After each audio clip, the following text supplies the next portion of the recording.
Radio Insani, inspiratif, santun, dan islami.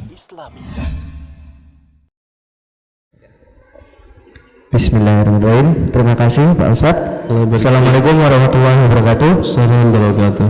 Sebenarnya saya tadi mau tanya di situ, tetapi karena nggak bisa ditulis karena cangkupannya mungkin terlalu singkat, jadi saya beranikan diri untuk bertanya. Sebelumnya saya mohon maaf, mungkin nanti di pertanyaan saya kata-kata saya mungkin ada rada ke kanan ke kiri. Iya. Sekarang terus. Pertanyaan saya seperti ini. Pada zaman sekarang kan emang sudah masanya bank seperti itu. Sedangkan kalau contohnya saya sendiri sedang mendirikan usaha dan saya membutuhkan modal. Nah, untuk mendapatkan modal tersebut, otomatis saya bingung nih mau kemana. Sedangkan yang paling mudah itu ke bank, ke keluarga, sanak keluarga yang terdekat. Ada sebagian yang mau membantu tetapi tidak bisa sejumlah dengan sesuai yang saya perkirakan untuk modal usaha tersebut. Nah, bagaimana saya untuk bisa mendapatkan modal tersebut selain ke bank yang kira-kira halal dan bermanfaat untuk saya ke depannya? Seperti itu. Ya, terima kasih. Dua jurus tadi belum cukup? Saya rasa soalnya ini Pak Ustadz, untuk bidang usaha saya kan tidak. Usahanya apa tuh? Usahanya apa? Usahanya di bidang multimedia kreatif, Ustadz. Apa? Multimedia kreatif. Jasa pembuatan aplikasi, misalkan terus wedding, private dan sebagainya seperti itu, Ustadz. Ini nggak butuh barang. Barangnya kita untuk produksi itu, bukan barang yang kita jual belikan, tetapi kita butuh modal untuk mendapatkan barang, misalkan kamera, contohnya kamera. Nah, seperti itu kan butuh modal yang besar. Seperti itu. Ya, bisa nggak beli kamera ini dengan ngutang? Kalau ngutang, otomatis pasti kembalikan ke via bank, seperti itu, Ustaz. Kata siapa otomatis? Tadi saya katakan untung 60 juta dia. Nggak pakai bank untung 60 juta dia, kemudian nggak riba lagi. Gimana Ustaz? Diulangin. Kata siapa otomatis harus ke bank? Tadi kan saya sudah ceritakan kisah nyata itu demi Allah, kisah nyata. Dia membutuhkan 1,2 untuk beli ruko ini. Dia sudah datang ke bank, dapat angka nanti harus dibayar 1,9. Ya, lalu kemudian saya usulkan agar dia langsung saja beli ke pemiliknya, minta tanpa ada denda segala macam. Ternyata pemiliknya setuju. Siapa yang nggak mau 700 juta penambahannya dengan tenor 5 tahun. Kemudian persyaratan, tidak ada persyaratan denda keterlambatan, denda riba. Ya, insya Allah. Kalau soalnya selama ini saya belum menemukan belum mencoba. Sama hampir nggak betul. Teman tadi juga begitu, dia nggak berani coba juga. Coba ya. Oke, Ustaz. Berarti kalau misalkan nanti nggak ada, coba tuh. Anda pikirkanlah tadi Abdurrahman bin Auf tadi, dia orang Mekah. Kalau dia seperti orang Indonesia, berani nggak dia ke pasar Yahudi lagi? Berani nggak? Nggak berani kalau beli dengan tidak tunai lagi. Siapa saya nanti orang marah sih, orang musuh. Datang aja ke sana. Anda lihat, saya sering saya ceritakan kisah real teman-teman pedagang pengusaha sukses di Tanah Abang itu yang omsetnya per hari ini bisa per bulan itu omsetnya bisa 500 miliar per bulan, itu bisa dari nol dia datang ke Tanah Abang. Apa modalnya dia? Modal berani aja. Jadi memang kebanyakan yang salah mereka mau asal bawa orang-orang, jualin, nanti deal dengan orang lain tanpa ada akad sebelumnya kemari. Yang penting pahami syariat Allah, ya akan timbul keberanian sendiri. Terima kasih Ustaz. Nanti saya coba deh sarannya. Ya, terima kasih. Assalamualaikum warahmatullahi wabarakatuh. Masalah barang bisa seperti tadi. Memang sebagian kamera harga ratusan juta. Saya tahu beberapa kamera harga ratusan juta. Bisa beli dengan tunda. Ya, sampai usaha kita jalan, tunda umumnya 5 bulan, 6 bulan. Usaha kita sejalan sudah bisa menghasilkan dibayar dengan cara demikian. Untuk kalau butuh tenaga-tenaga ahli dengan teman-teman, buat akadnya musyarakah syirkatul a'mal. Bagaimana syirkah fil a'mal? Katakan kepada mereka, Anda ahli bidang apa? IT-nya bidang apa? Mungkin masing-masing ada keahlian beda-beda kan orang kan ya? Ya. Anda kumpulkan 5 teman-teman di satu grup, bisa sudah membuat satu produk. Ya, multimedia. Atau berapa biasanya? Berapa satu tim multimedia, berapa tenaga ahli biasanya? 10?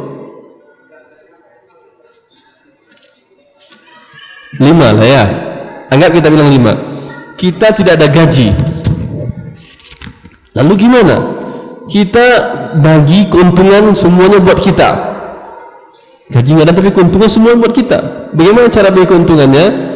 Anda berapa lama profesionalan Anda? Nanti dibagilah berdasarkan persentase. Dari awal disepakati, Anda umumnya karena senior, karena segala macam dan sudah punya nama, mungkin dapat kan dibagi 5 tadi Anda 30%, yang ini 20, yang ini 15 karena baru pemula. Kapan kita bagi untungnya? Setelah 1 tahun gaji nggak ada. Butuh modal lagi ini? Nggak ada butuh modal. Yang penting ngerti ya akhi. Dengan mengerti insya Allah banyak bisa diatasin. Tapi kalau tidak mengerti langsung saja, memang mau kemana ente Ustaz? Satu-satunya memang bank, nggak ada lagi. Bila Anda pahami ayat mengharamkan riba tadi, tidak berani Anda menginjakkan kaki Anda ke bank tadi. Karena Allah mengatakan, saya hancurkan, kata Allah. Apa yang hancurkan Allah? Jangankan usaha pribadi Anda, Amerika dunia saja hancurkan dari riba. Sekarang Anda mau kaya dengan riba? Masuk akal enggak? Kalau tidak percaya, tanyakanlah kepada orang-orang yang pernah mengalami ini, yang pernah mengalami 2 masa ini, di mana masa usaha tanpa riba dengan usaha dengan riba. Tanyakan kepada dia. Tidak pun Anda tanyakan, saya sudah tahu jawabannya. Seperti Amerika tadi, Jepang pun sudah menjawab dia. Baik, terus ya. Pertanyaan berikutnya, syariahkah atau halalkah usaha menjadi agen asuransi? 1. Kemudian Apa? yang Syariahkah menjual menjadi agen asuransi, halal atau tidak? agen asuransi pekerjaan di sini cuma agen asuransi, tidak ada syariah atau konven. Kalian konven haram. Kalau yang syariah, kesyariahannya belum terlalu syariah, karena ada beberapa dalam buku harta haram saya rincikan syarat sebuah asuransi menjadi syariah, dan ini tidak terpenuhi. Itu syaratnya saya ambil dari fatwa-fatwa internasional, dan ini tidak terpenuhi dalam asuransi syariah di Indonesia. Saya menugaskan beberapa mahasiswa S2 di program ekonomi Islam di beberapa kampus untuk mempelajari ini, dan kesimpulan saya per hari ini belum murni syariah. Allah barik fiik. Bagaimana dengan BPJS, Ustaz? BPJS itu termasuk BPJS lain halnya. Bukan. Baik. BPJS iya. BPJS lain halnya. BPJS dia bukan asuransi. Ketika saya diundang oleh Kompas TV untuk membicarakan masalah BPJS di waktu itu, ketika Dewan Syariah Nasional mengharamkan BPJS, sedangkan saya mengatakan BPJS sangat bagus dan sudah syar'i, cuma satu sedikit lagi menjadi syar'i banget. Dia mengatakan sebetulnya permasalahannya bukan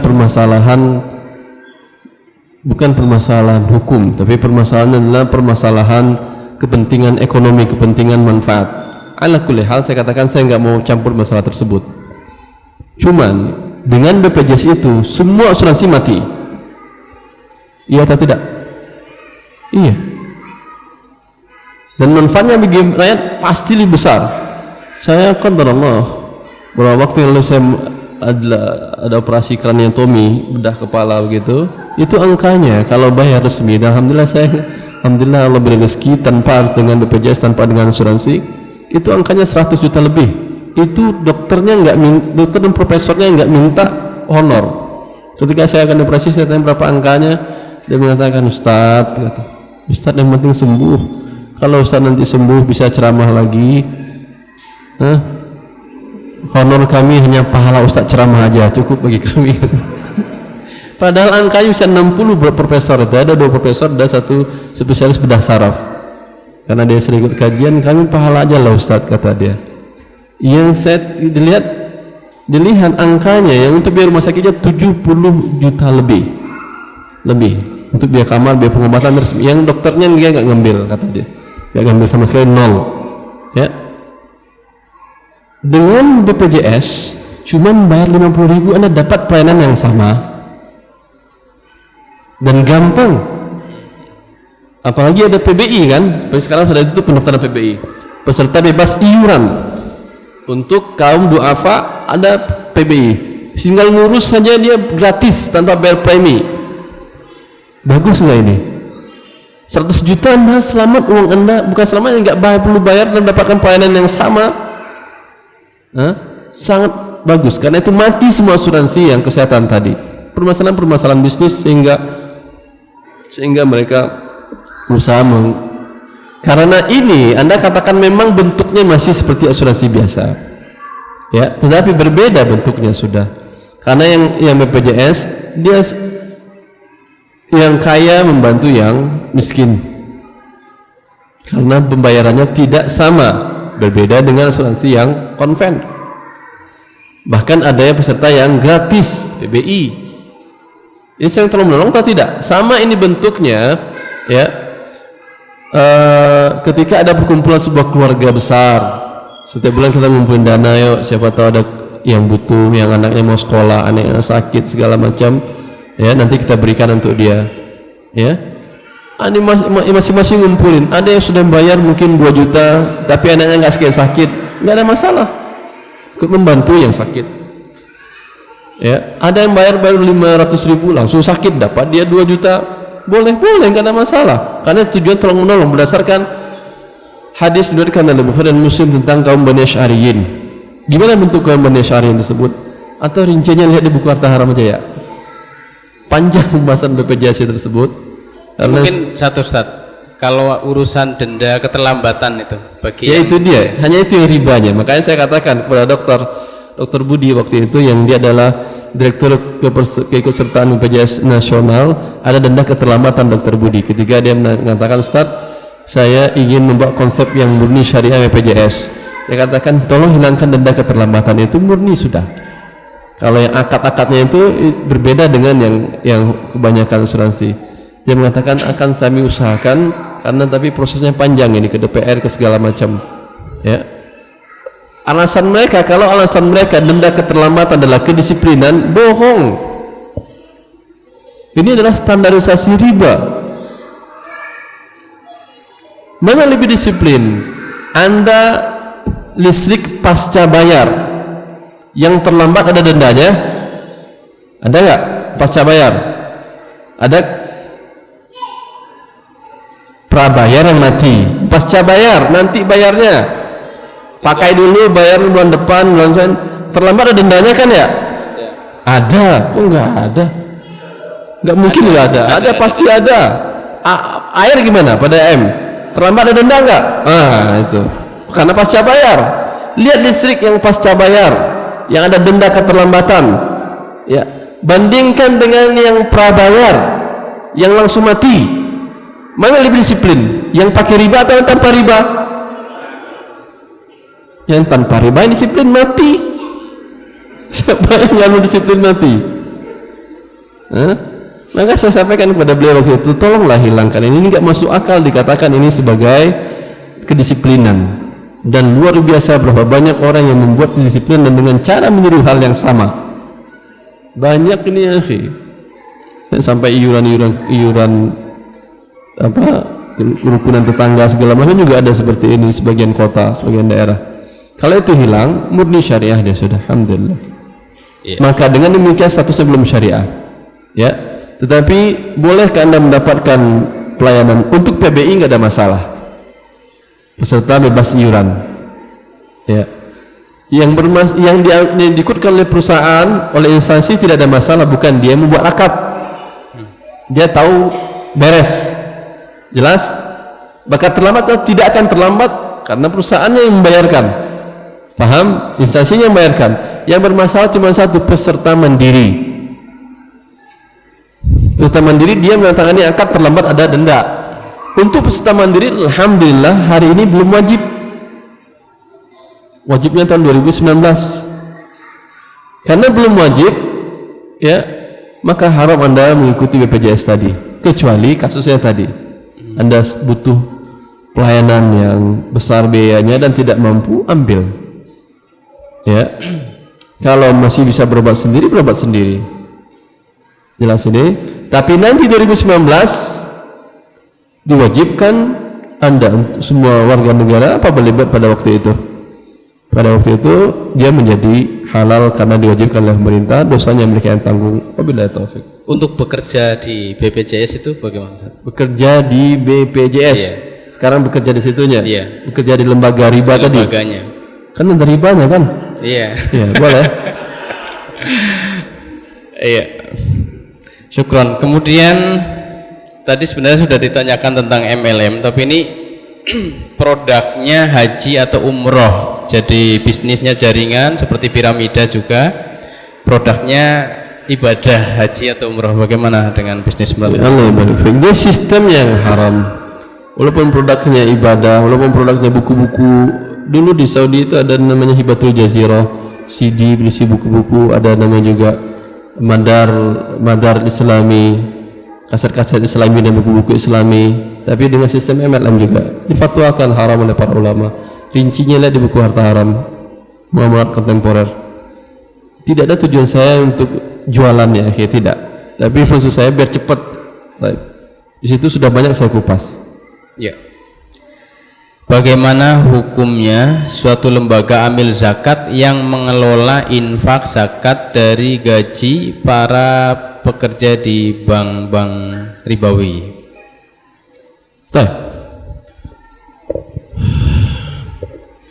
Dia berbuat yang salah karena orang-orang ini tidak ada zakatnya, tidak ada infaknya.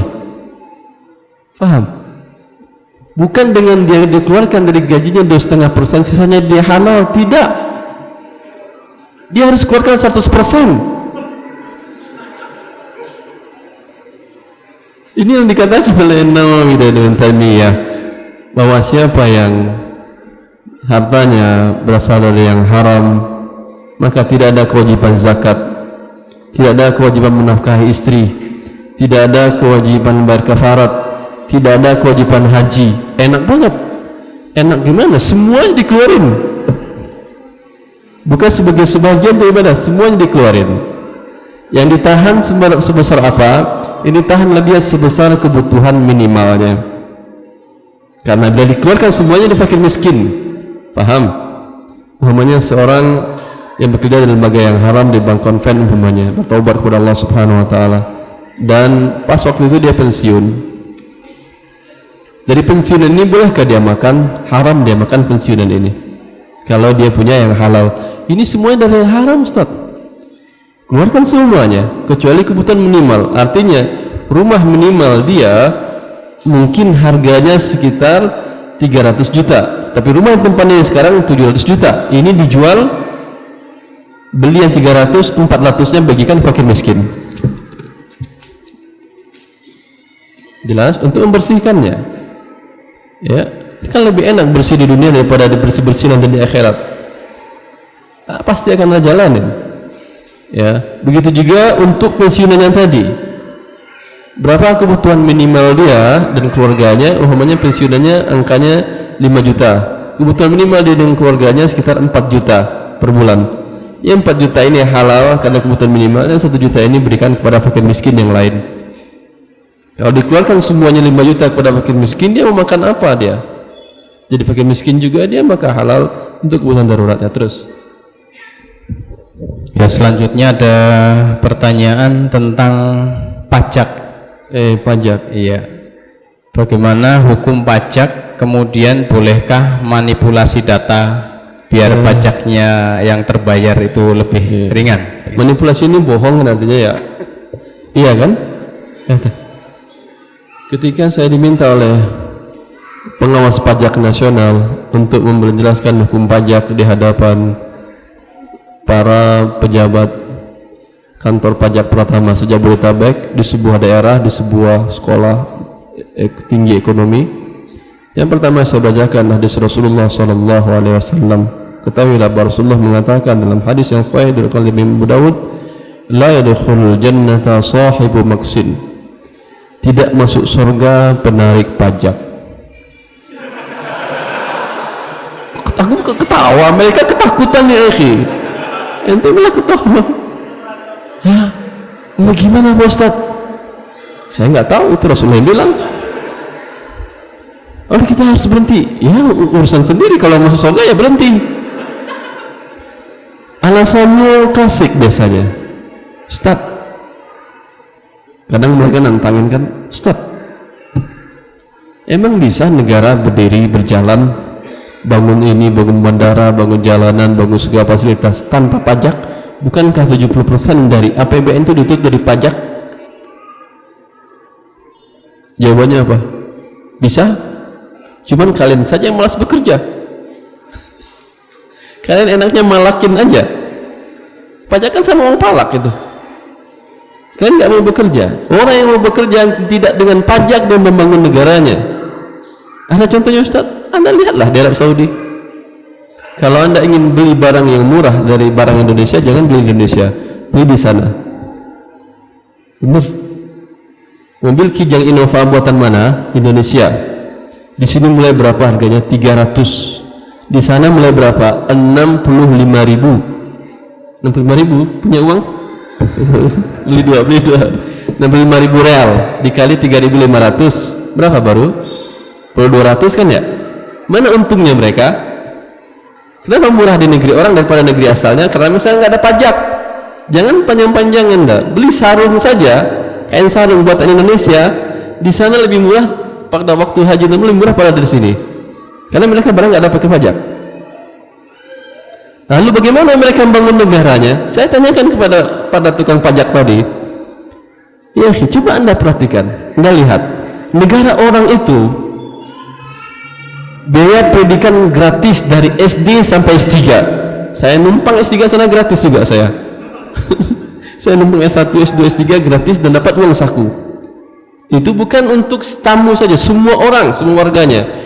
Biaya kesehatan dari penyakit kecil sampai operasi seberat-beratnya gratis. Mau apa lagi? Dari mana mereka mana pemasukan enggak? Wow, mereka minyaknya Ustaz. Iya betul minyaknya. Tapi mereka minyak cuma di bawah. Anda di Indonesia minyak di bawah ada, di atas ada minyak sawit. Di muka orang pun berminyak. Saya bilang, kurang apa minyak lagi? Anda aja kurang ngerti dengan baik. Ya gampang kan kalau sekedar ya akhirnya serius saya serius. Subhanallah, ini mungkin hikmah ya, hikmah dari sistem negara mereka monarki. Sistem monarki sistem kerajaan kan.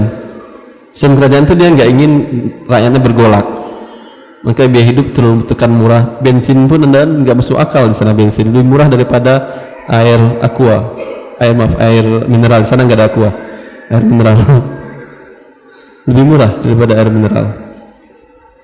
Mereka nggak mau ngambil untung. Kalau di negara yang bukan sistem monarki, karena mereka bergolak, mereka hancur.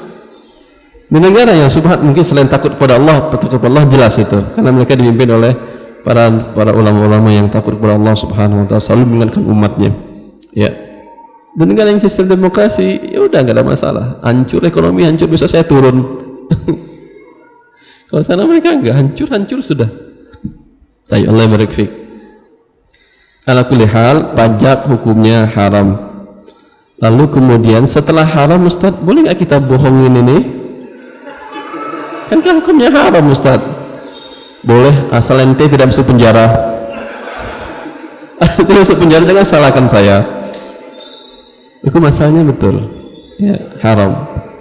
Dan bukan dengan itu orang membangun negaranya, kecuali orang-orang kufar yang malas itu seperti itu emang ya. Tapi ketika Anda membohonginya, bukan dengan membohongi saya, ada celah-celah, karena ini hukum manusia kan.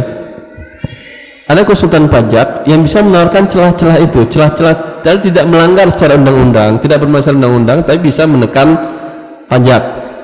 Itu ada. Tapi dampaknya ini kalaf, yang dikatakan oleh Ibnu Taimiyah. Ya, ini dinamakan dengan kalaf am. Karena bila Anda bisa mengurangi pajak, si fulan bisa mengurangi pajak, sehingga pajak yang masuk ke negara berkurang. Bila berkurang, kurang dari target yang mereka sudah buat target tahun depan penerimaan pajak sekian angkanya untuk menutupi biaya anggaran pembangunan negara. Ternyata kurang. Ini kekurangan akan ditambahkan 200% tahun depannya, iya atau tidak? Sehingga pajak akan ada aja. Dulu nggak ada pajak ini, sekarang pajak rumah makan sekarang ada. Kenapa? Karena masih kurang negara masuk. Jelas? Ketika kurang maka akan ditambahkan. Ketika itu yang tidak bayar ini menambah kezaliman kepada yang lain yang bayar.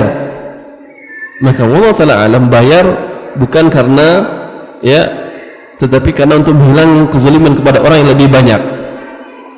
Dan saya katakan juga kepada ada ikhwah yang dirjen pajak tadi, yang para pengawas pajak nasional, kalau gitu saya berhenti dari pajak aja Ustaz. Ente jangan berhenti, karena bila orang baik seperti Anda berhenti, nanti orang seperti yang rusak, yang banyak kan kasus orang yang rusak itu, bila orang-orang yang rusak itu, yang korupsi itu, yang mengatur pajak negara, otomatis masukan negara berkurang kan ya. Tahun depan negara akan melakukan pajak lebih lagi, maka bertambah berat kezaliman kepada kaum muslimin. Maka bila Anda bekerja di kantor pajak itu tujuannya agar mengurangi kezaliman kepada kaum muslimin, Masya Allah, bagus. Anda membantu kaum muslimin, bukan membantu si penarik pajak. Dengan demikian tidak termasuk dalam hadis tadi. Jelas ini perbedaannya? Iya, kalau kuat ya Ustaz. Kalau kuat katanya. Enggak, dia kuat, dia sudah pengawas, pengawas Dirjen Nasional. Berikutnya Ustaz, ada orang ngasih pinjaman misalkan 100 juta, kemudian dicicil selama 5 tahun, jumlah cicilannya sama 100 juta. Namun setelah selesai, kemudian dia memberikan tali kasih, ibaratnya begitu. Apa namanya? Memberikan sesuatu tanpa diminta, tapi dia mengasih sesuatu sebagai tanda terima kasih. Ya, bolehkah seperti itu? Setelah selesai, berikan ini. Dan dia biasa sepertinya atau tidak? Berbeda ini hukumnya. Pada dasarnya ini boleh, kecuali dengan syarat, kecuali dalam satu kasus terbiasa dia. Memang pinjam 100 juta bayar 100 juta, ya. Tapi setelah selesai akad, setelah dibayar, biasanya dia ngasih hadiah apa gitu, sepeda gunung atau apa gitu kan ya, atau makanan. Setelah, kalau sebelum selesai memang riba di dalam Rasulullah. Ini sudah selesai, ya. Bila terbiasa terkenal orang ini sebagai memberi lebih, kalau diminjam orang ngasih nggak? Kalau terkenal seperti ini, ya, maka tidak boleh. Ini menurut sebagian para ulama, tapi sebagian para ulama mengatakan boleh. Bukankah Rasulullah juga terkenal baik ketika membayar? Maka bila tidak boleh, maka tentu Rasulullah tidak dapat pinjaman. Padahal orang yang baik ini seharusnya mendapat pinjaman lebih baik daripada yang tidak mendapat pinjam, yang tidak memberikan lebih. Wallahu ta'ala alam, boleh. Ya. Bagaimana hukum dana talangan haji? Haram. Lihat di buku harta haram. Ya. Ustadz, bagaimana sudah nggak ada kan yang talangan haji? Sudah tidak ada. Iya, karena bikin macet antrian ini ya, akhi. Riba itu subhanallah. Yang bikin macet jalanan juga adalah riba. Banyak motor dan mobil dibeli dengan riba sehingga macet. Yang bikin macet antrian haji juga riba. Riba talangan haji, nggak mampu dia mendaftar aja dia taib. Sama. Seperti macet haji Anda, macet jalanan Anda, subhanallah, pusing gitu. Berikutnya, bagaimana solusi terbaik bagi orang yang sudah bekerja di bank, bagi orang yang punya KPR, bekerja di bank? Sudah bekerja di bank? Iya. Berhenti. Ya, saya solusi terbaik ini, Anda sudah bekerja berapa tahun? Saya ada yang datang kepada saya, itu pejabat, sudah 25 tahun di BI, S2 dari Amerika di Sekolah Keuangan Negara. Jabatan terakhirnya sebelum dia ditarik ke pusat adalah kepala kantor BI di sebuah provinsi. Gampang atau enggak dia? Sama dengan gubernur dia itu jabatannya, gubernur di daerah. Lalu dia cerita, Ustadz, saya mau ketemu Ustadz. Silahkan datang ke rumah dia sama istrinya. Ustaz, saya baca buku Ustaz, buku harta haram 3 hari tamat. Oh subhanallah, itu tamat. Iya, karena berkaitan dengan diri saya Ustaz. Terus apa kesimpulannya? Kesimpulannya 28 tahun saya bekerja di sini haram semuanya Ustaz. Terus saya resign, saya ngajuin resign. Terus saya ngajuin resign, tapi saya nggak bisa resign sebelum saya bayar hutang ke instansi saya. Berapa hutang Anda emang? 1 miliar. Itu pejabat atau orang biasa dapat pinjaman dari instansi 1 miliar? Pasti pejabat besar 1 miliar. Tapi saya alhamdulillah Ustaz, saya sudah punya pegangan rumah. Saya punya rumah elit harga 2,3, mau saya jual, saya bayar hutang riba saya resign. Tapi sisa uang dari jual rumah tadi masih boleh nggak saya pakai Ustaz? Saya sampaikan seperti yang tadi, untuk kebutuhan minimal Anda halal. Lalu Anda bagaimana hidup sekarang? Insya Allah Allah akan berikan rezeki kepada saya Ustaz. Keyakinan ya akhi, keyakinan Allah Razzaq Dzul Quwwatil Matin. Allah tidak inginkan dari kita ma uridu minkum min rizqi wa ma uridu an yut'imun. Allah inginkan ibadah dari kita. Dan lihat, baca dan dengar kisah-kisah orang yang bertobat kepada Allah dari yang haram, selalu Allah berikan kebaikan kepada dia dari hal yang sama. Dunia bertobat dari yang haram, dunia Allah berikan dunia yang lebih baik dengan cara yang halal. Baik. Ya. Kalau tadi bekerja di bank, bagaimana dengan yang terlanjur terlibat dengan KPR, bank konvensional? Terlanjur dengan bank konvensional, selesaikan, bayar hutang ribanya. Pokok hutangnya bayar. Paham? Anda pinjam namanya 100 juta untuk KPR, 100 jutanya bayar. Kan ada bunganya kan ya? Bunganya jangan bayar. Sudah? Karena itu riba. Bisa? Kata siapa tidak bisa? Mereka bank riba tersebut, tidak satu pun undang-undang di dunia ini yang mengakui riba sebagai hutang. Benar. Mereka tidak bisa menggunakan jalur resmi hukum. Oleh karena itu, biasanya mereka menggunakan apa? Preman, debt collector. Kenapa mereka tidak gunakan polisi gratis, pelayanan pemerintah? Gunakan pengacara, tarik pengadilan? Tidak bisa. Hanya satu-satunya jalan debt collector. Debt collector tinggal Anda dengan debt collector, pandai-pandai Anda. Dia preman, kita jangan preman, ya, maaf itu juga. Ada salah seorang teman yang ketika debt collector datang, ya, pas waktu azan dianjangnya debt collector sholat, akhirnya debt collector minta izin aja lagi pergi ngaji. Ya, akhirnya kuat-kuatan, ya akhi, jelas. Dan dia tidak berani ngapa-ngapain debt collector juga di rumah Anda. Cuman khawatir, kalau khawatir anak istri Anda diganggu dia, apa boleh buat? Bayar hutang ribanya dan bayar bunga ribanya agar aman saja, agar tidak diganggunya nyawa anak istri Anda. Maka bertobat dari KPR, hentikan secepatnya, bayar hutangnya. Kalau perlu aset dijual, jual aset. Mana aset dijual? Jual rumah tadi. Halal rumah itu Ustaz, halal. Walaupun pinjaman riba. Jelas, karena pinjamannya halal, yang haram ribanya. Maka ketika pinjaman ini yang 100 juta Anda belikan ke rumah, rumahnya halal milik Anda. Jelas. Boleh Anda tempatin, kemudian boleh Anda jualkan, dan halal uangnya untuk Anda. Fadhal. Iya. Berikutnya Ustadz, kalau ada seorang pinjam uang untuk modal usaha dengan akad bagi hasil. Apa? Akad bagi hasil. Ulangi. Pinjam modal, akadnya bagi hasil. Riba ini. Kalau pinjam itu modal kembali, rugi atau untung si pengelola.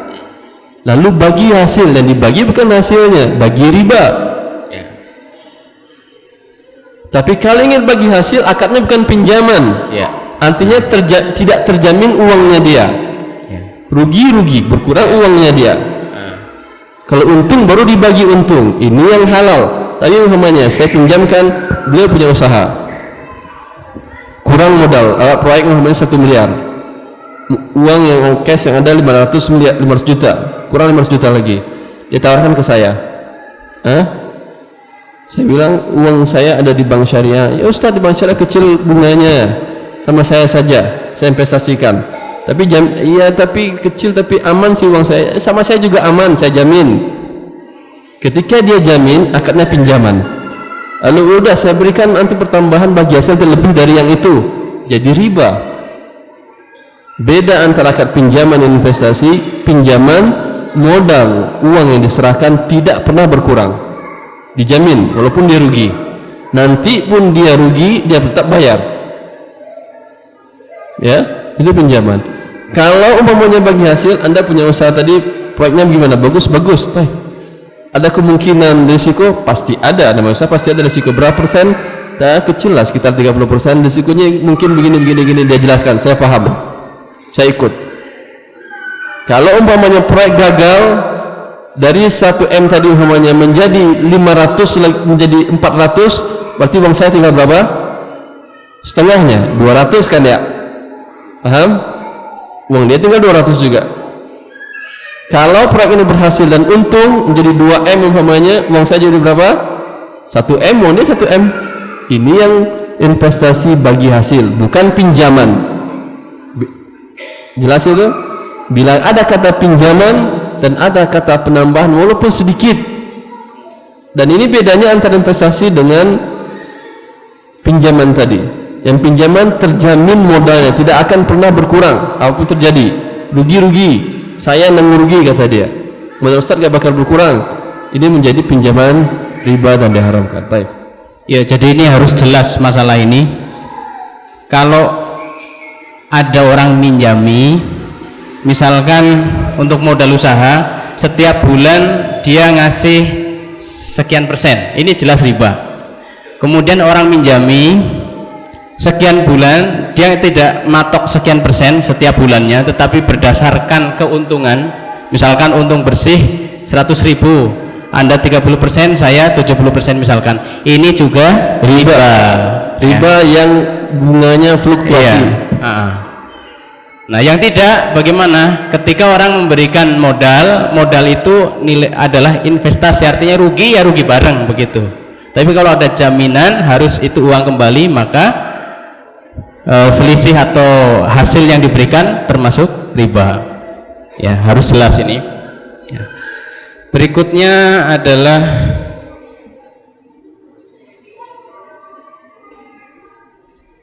bagaimana cara kita terbebas dari hutang riba yang sudah terlanjur melilit, sementara aset tidak punya, sementara ini sebenarnya sudah Ustaz Afan. Ya. Ustaz, selama ini saya mendapatkan modal dari orang tua. Usaha kami sama, kami tidak meminjam bank, ya, namun orang tuanya yang pinjam, Ustaz. Nah, bagaimana ini? Nah, ini. Anda tidak berusaha tapi orang tua Anda berdosa. Halal bisnisnya, tapi apa enaknya? Apakah enak ketika orang tua masuk neraka Anda diam saja? Maka ingatkan orang tua. Ya, sama-sama kita untung di dunia, sama-sama kita selamat di akhirat. Kalau dia tetap bersikukuh, bilang saya putuskan kerjasama. Saya nggak mau melihat orang tua saya dalam keadaan disiksa oleh Allah Jalla fi'ula. Baik, betul. Ya, ini pertanyaan terakhir. Sebentar lagi kita untuk kemas-kemas persiapan sholat maghrib. Dalam sistem perdagangan di daerah saya, pedagang membawa terlebih dahulu hasil panen petani tanpa menentukan harga terlebih dahulu, kemudian dijual di pasar, baru setelah itu dibayarkan ke petani. Apakah hal seperti ini diperbolehkan? Harganya pada waktu dibayar sudah jelas? Belum, berarti pada waktu dibayar? Pada waktu dibayar berarti jelas. Kalau sudah dibayar pada waktu dibayar ya jelas. Iya. Berapa mau dibayar? Baik. Andai jual beli ini pada dasarnya mengandung unsur gharar karena tidak jelas harganya, ya, tapi tidak semua yang tidak jelas diharamkan.